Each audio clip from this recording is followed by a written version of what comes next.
الحمد للہ رب العالمین والصلاة والسلام علی سید المرسلین۔ قرآن حکیم کلاس میں آج ہم سورہ آل عمران کی آیت نمبر 18 سے لے کر 25 تک کو انشاءاللہ سمجھیں گے۔ جیسا کہ آپ کو معلوم ہو چکا ہے کہ سورہ آل عمران میں زیادہ تر روئے سخن نصارہ کی طرف رہے گا۔ نصارہ یعنی عیسائیوں نے حضرت مریم علیہ السلام اور حضرت عیسیٰ علیہ السلام کو بھی الوہیت میں شامل کر لیا تھا، اس لیے انہیں مختلف دلائل دے کر سمجھایا جا رہا ہے کہ کوئی ہستی بھی اللہ کے سوا عبادت و بندگی کے لائق نہیں ہے۔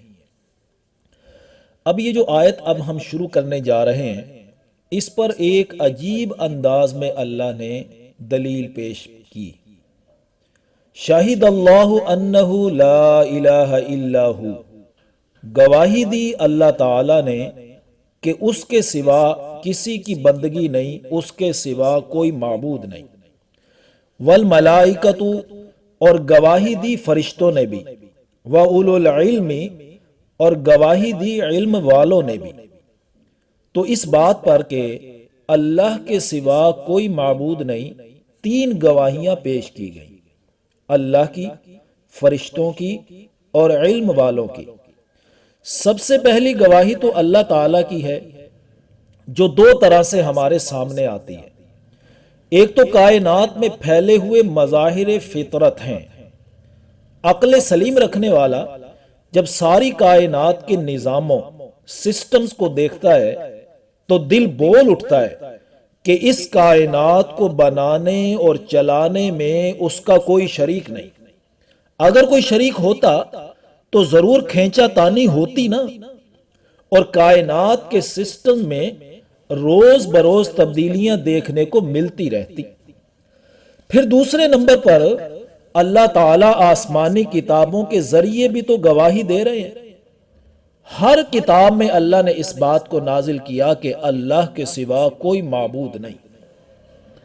اور پھر ان کتابوں کو لے کر فرشتے نبیوں پر آتے ہیں، وہ فرشتے بھی گواہی دیتے ہیں کہ اللہ کے سوا کوئی معبود نہیں۔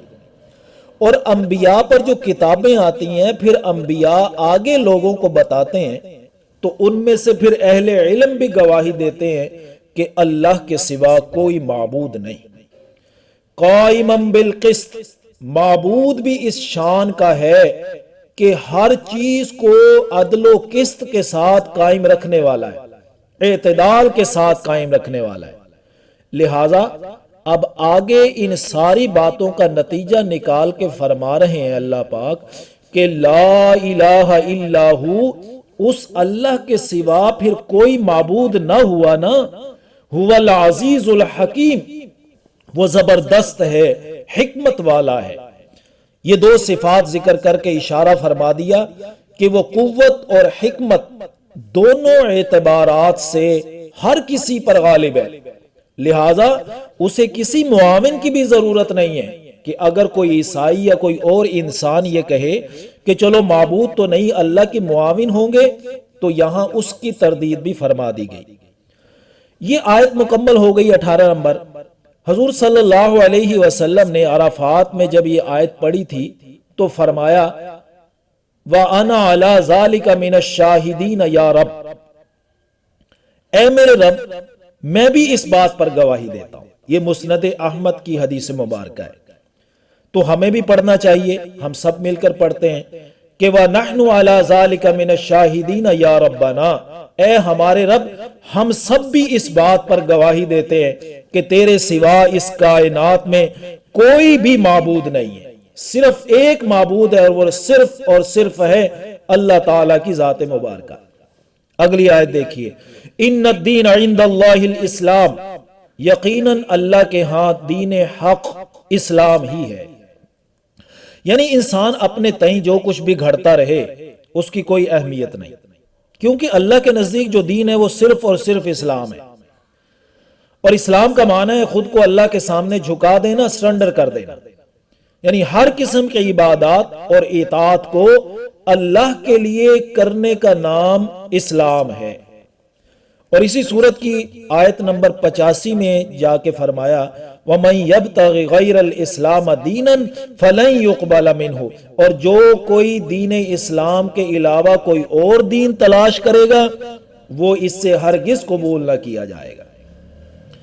اب آیت کے اگلے حصے میں بتایا جا رہا ہے کہ جو لوگ آسمانی کتابیں پڑھتے ہیں انہیں یہ باتیں بڑی اچھی طرح معلوم ہیں، بس صرف ضد بازی میں اختلاف کرتے جا رہے ہیں۔ تو دیکھیے آیت کو وَمَا اخْتَلَفَ الَّذِينَ أُوتُوا الْكِتَابَ إِلَّا مِن بَعْدِ مَا جَاءَهُمُ الْعِلْمُ، اور ان لوگوں نے جن کو کتاب دی گئی تھی انہوں نے اختلاف کیا سب کچھ معلوم ہونے کے بعد، اور وجہ اس کی کیا تھی؟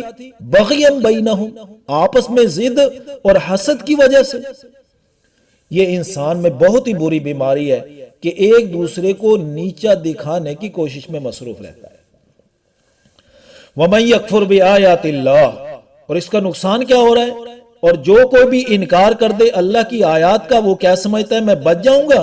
فَإِنَّ اللَّهَ سَرِيعُ الْحِسَابِ، تو بے شک اللہ تعالیٰ جلد حساب لینے والا ہے، اس کا حساب ہوگا۔ فَإِنْ حَاجُّوكَ، پھر اگر وہ آپ سے حجت بازی کریں، یعنی اتنے دلائل کے ذریعے سمجھانے کے باوجود بھی دلیل بازی جاری رکھیں، بات کو نہ مانیں، تو فَقُلْ أَسْلَمْتُ وَجْهِيَ لِلَّهِ وَمَنِ اتَّبَعَنِ، تو کہہ دیجئے کہ میں نے تو اپنا چہرہ اللہ کے سامنے جھکا دیا ہے، اور جو میری تابعداری کر رہے ہیں انہوں نے بھی جھکا دیا ہے۔ اب وہ سوچ لیں جو اللہ کی عبادت میں دوسروں کو شریک کرتے ہیں انہوں نے اللہ کے پیغمبر کی تابعداری کی ہی نہیں۔ وَقُلْ لِلَّذِينَ أُوتُوا الْكِتَابَ وَالْأُمِّيِّينَ، اور آپ صلی اللہ علیہ وسلم اہل کتاب اور ان پڑھ دونوں کو کہہ دیجئے اسلمتم، کیا تم اسلام لاتے ہو، خود کو اللہ کے سامنے جھکاتے ہو؟ فَإِنْ أَسْلَمُوا فَقَدْ اهْتَدَوْا، پھر اگر وہ اسی طرح اسلام لے آئیں تو وہ بھی ہدایت یافتہ ہو گئے۔ وَإِنْ تَوَلَّوْا، اور اگر وہ پھر جائیں فَإِنَّمَا عَلَيْكَ الْبَلَاغُ، تو آپ کے ذمہ تو صرف پہنچا دینا ہے۔ یعنی دن قیامت کسی مبلغ سے یہ نہیں پوچھا جائے گا کہ لوگ ایمان کیوں نہیں لائے، بتاؤ بھائی ادھر کٹہرے میں آ کے جواب دو، نہ، مبلغ کی ذمہ داری تو پیغام خداوندی پہنچا دینا ہے، سمجھا دینا ہے۔ واللہ بصیر بالعباد، اور اللہ بندوں کو دیکھ رہا ہے، وہ ان سے حساب کتاب کر لے گا۔ مبلغ اپنی ذمہ داری ادا کرتے رہیں، ان کا معاملہ اللہ کے سپرد ہے۔ ان الذين يكفرون بآيات الله ويقتلون النبيين بغير حق، یقیناً وہ لوگ جو اللہ کی آیات کا کفر کرتے ہیں، انکار کرتے ہیں اور نبیوں کو ناحق قتل کرتے ہیں، وَيَقْتُلُونَ الَّذِينَ يَأْمُرُونَ بِالْقِسْطِ مِنَ النَّاسِ، اور ان لوگوں کو بھی قتل کرتے ہیں جو لوگوں میں عدل و قسط کا حکم دیتے ہیں، جو انصاف کرنے کا حکم دیتے ہیں، ان کو بھی قتل کر دیتے ہیں۔ تو پھر ایسے لوگوں کے لیے اللہ فرماتے ہیں فَبَشِّرْهُمْ بِعَذَابٍ عَلِيمٍ، تو انہیں دردناک عذاب کی خوشخبری سنا دیجیے۔ یہ اللہ طنز کر رہے ہیں خوشخبری کا لفظ استعمال کر کے۔ اولئک الذین حبطت اعمالهم فی الدنیا والآخرہ، یہی وہ لوگ ہیں جن کے اعمال ضائع ہو گئے دنیا میں اور آخرت میں۔ یعنی اگر وہ شرک سے نہیں بچیں گے، پورے دین میں داخل نہ ہوں گے، خود کو رب کائنات کے سامنے جھکا نہیں دیں گے، عبادت اور اطاعت خالص اللہ کی نہیں کر دیں گے، تو اللہ کی نظر میں تمہاری کوئی حیثیت نہیں ہوگی، تمہارے اعمال کی بھی کوئی حیثیت نہیں ہوگی، تو سزا اور عذاب ہو کر رہے گا۔ وَمَا لَهُم مِّن نَاصِرِينَ، اور سزا کے وقت ان کا کوئی مددگار نہ ہوگا۔ اب اللہ تعالیٰ اہل علم پر افسوس کا اظہار کر رہے ہیں۔ أَلَمْ تَرَ إِلَى الَّذِينَ أُوتُوا نَصِيبًا مِّنَ الْكِتَابِ، کیا آپ صلی اللہ علیہ وسلم نہیں دیکھا آپ نے کہ جن کو دی گئی کتاب کا ایک حصہ، جن کو کتاب کا ایک حصہ دیا گیا، یعنی اگر ان کے دل میں ہدایت کی طلب ہوتی تو جو ہم نے اس کو کتاب کا حصہ دیا وہ آسمانی کتاب کے مضامین ان کے لیے کافی تھے۔ یدعون الی کتاب اللہ، انہیں اب بلایا جاتا ہے اللہ کی کتاب کی طرف، لیحکم بینہم، تاکہ وہ ان کے درمیان فیصلہ کر دے۔ ثم یتولی فریق منہم وہم معرضون، پھر ان میں سے کچھ منہ پھیر لیتے ہیں بے رخی کرتے ہوئے۔ یہ دیکھیے، یہ کتاب کو تو مانتے ہیں لیکن اس کتاب کے فیصلے تسلیم کرنے کے لیے تیار نہیں۔ ہم بھی تو ایسے ہی ہیں نا، کتاب کو تو مانتے ہیں، کون کہتا ہے ہمارا قرآن پہ ایمان نہیں ہے، لیکن قرآن کے فیصلوں کو ماننا اور اس پر عمل کرنا یہ ہم سے بہت دور ہو گیا۔ ذالک بانہم، یہ رویہ انہوں نے اس وجہ سے اختیار کیا کہ قالوا لن تمسنا النار الا ایاما معدودات، وہ کہتے ہیں کہ ہمیں جہنم کی آگ چھوئے گی نہیں مگر گنتی کے چند دن۔ یعنی جب انسان کے ذہن میں آخرت کا خوف ہی نہ رہا، جہنم کی آگ اور آخرت کی سزا کے بارے میں بے خوف ہو گئے کہ ہم تو جہنم میں جائیں گے نہیں، اگر گئے تو کچھ دیر کے بعد نکال لیے جائیں گے، تو ان من گھڑت خیالات کا نتیجہ یہ نکلا کہ اللہ کی آیات کا بھی انکار کرنے لگے۔ وغرہم فی دینہم ما کانوا یفترون، اور ان کو دھوکے میں ڈال رکھا ہے ان کے دین کے بارے میں ان کی گھڑی ہوئی باتوں نے۔ جو عقائد و نظریات انہوں نے گھڑ لیے کہ ہم جہنم میں نہیں جائیں گے، اگر گئے بھی تو چند دنوں کے بعد نکال لیے جائیں گے، اس کی وجہ سے یہ دھوکے میں مبتلا ہو گئے۔ ورنہ کسی بھی آسمانی کتاب میں اللہ تعالیٰ نے ایسی کوئی گارنٹی نہیں دی ہے۔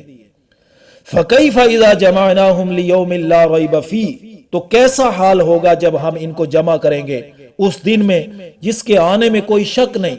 وَوُفِّيَتْ كُلُّ نَفْسٍ مَا كَسَبَتْ، اور ہر کسی کو پورا پورا بدلہ مل جائے گا جو کچھ بھی اس نے کمائی کی ہوگی۔ یعنی من گھڑت نظریات سے کچھ نہ ہوگا، بلکہ جیسی کمائی کی ہوگی ویسا بدلہ ملے گا۔ جو دنیا میں بو گے وہی آخرت میں کاٹو گے۔ وَهُمْ لَا يُظْلَمُونَ، اور ان پر ظلم نہیں کیا جائے گا۔ اللہ تعالی ہمیں من گھڑت نظریات سے ہماری حفاظت فرمائے اور آخرت کی تیاری کرنے کی توفیق نصیب فرمائے، آمین یا رب العالمین۔